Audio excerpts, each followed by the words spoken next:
La vicepresidente della Regione del Veneto, Elisa De Berti, ha inaugurato la nuova rotatoria di Castelfranco Veneto, un'opera attesa che mira a migliorare la circolazione veicolare e garantire la sicurezza a pedoni e ciclisti attraverso un sottopasso dedicato sulla strada regionale 53.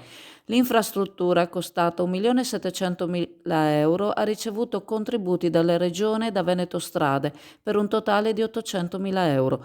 De Berti ha evidenziato l'importanza strategica dell'opera, posizionata lungo una strada cruciale che collega Vicenza a Portogruaro, eliminando un semaforo e portando benefici in termini di sicurezza stradale e riqualificazione urbana per i residenti di Castelfranco e i numerosi automobilisti che percorrono questa strada quotidianamente.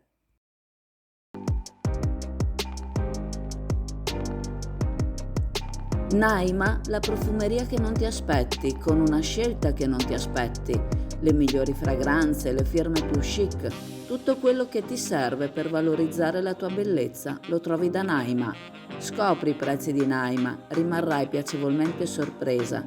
Naima, in Corso del Popolo a Chioggia.